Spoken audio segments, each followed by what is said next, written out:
Hi, Jeremy Cordeaux in the Court of Public Opinion. I'm just on air here to let you know that we'll be live streaming the Court of Public Opinion every Friday between 9 o'clock and 12 on jeremycordeaux.com. Please join us. We'd love to have you.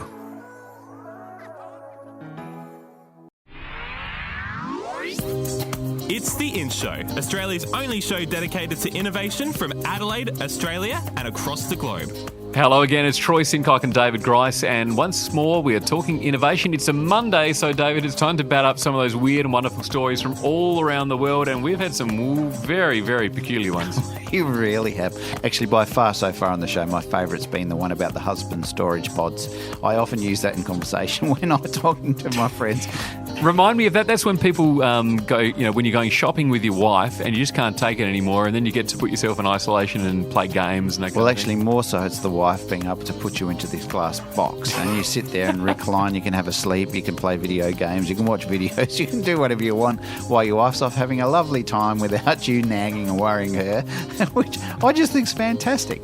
I reckon I would really embrace that, to be perfectly honest. Now, this one, though, is going to be quite strange. You know the Yeti? Do you believe in the Yeti? Well, I believe in the myth that is the Yeti. Yeah, absolutely. We've all seen those obscured photos where you can't quite make out what the thing is, but it doesn't look like anything you've seen before. Well, apparently we're about to find out definitively today whether the Yeti actually exists. Oh, dear, I don't know whether I'm prepared for this. All right, Claire, what have you got for us today? Thanks, David and Troy. This week I'll be talking about iron lungs and whether Yetis are real. But first, researchers have identified a possible solution that could save the Great Barrier Reef from the damage caused by bleaching and starfish.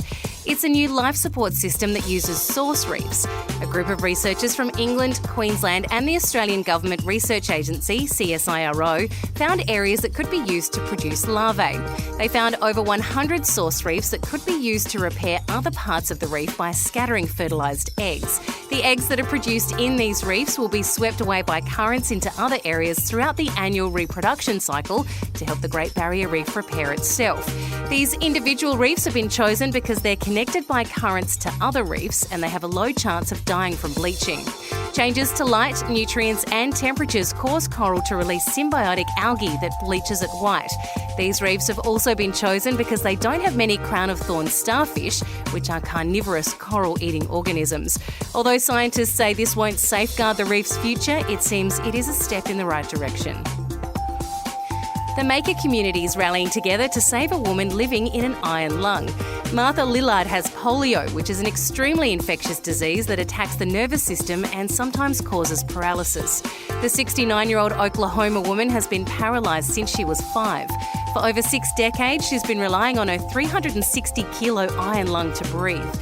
Martha spends half of each day laying inside her 50-year-old iron lung, which is a long cylinder that covers her entire body except her head, which pokes out at one end. On the opposite side, a mechanical lever tugs on leather bellows, generating enough negative pressure to force her to breathe. Iron lungs have been phased out since 2004, and experts estimate only about 6 people still use them in the US. But Martha can't use modern ventilators because they cause her serious health issues like inflammation and asthma.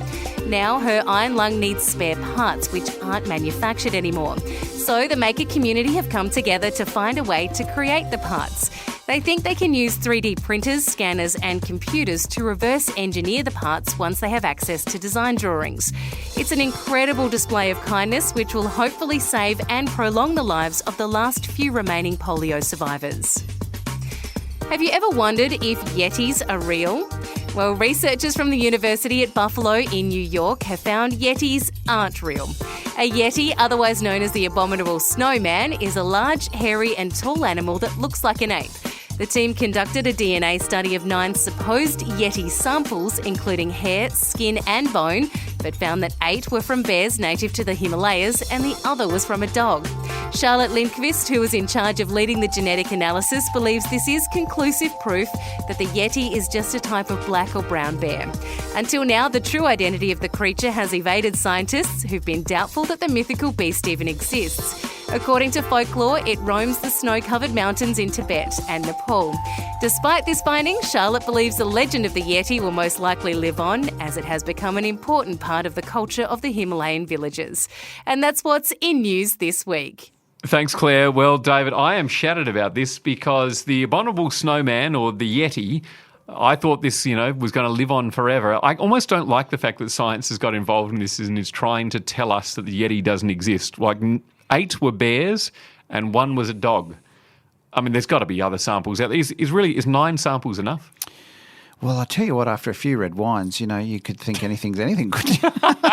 Well, I've got to say, it does sort of paint the picture of, the person that is travelling in these areas, they're climbing up mountains, the oxygen's getting thin, they've been climbing for days, they see this sight and they're probably hallucinating at the time. They don't really know what's going on. They see this thing and their head creates it to be something that it's really not.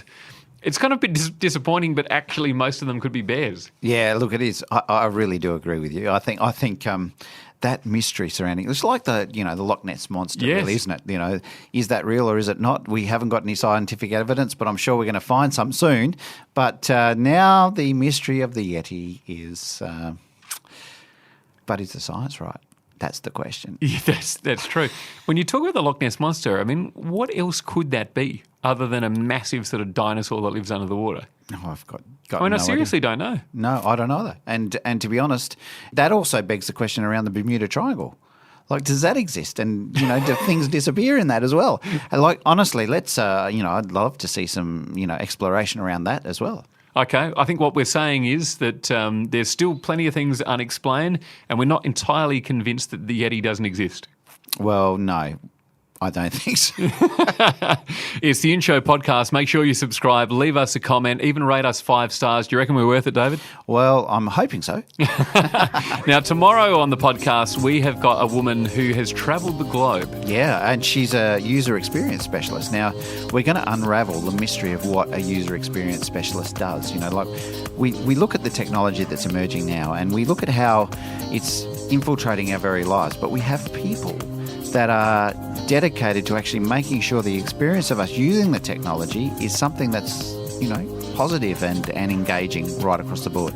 Her name's Melissa Cooper. She's just back from America where she was working in Silicon Valley for 6 years and now she's doing some incredible work here in Australia. We're going to find out about her experience and what she's up to tomorrow on the In Show podcast. The In Show News, brought to you by Adelaide Smart City Studio.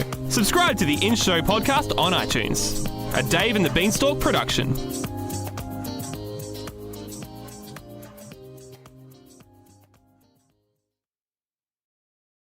Hi, Jeremy Cordeaux in the Court of Public Opinion. I'm just on air here to let you know that we'll be live streaming the Court of Public Opinion every Friday between 9 o'clock and 12 on jeremycordeaux.com. Please join us. We'd love to have you.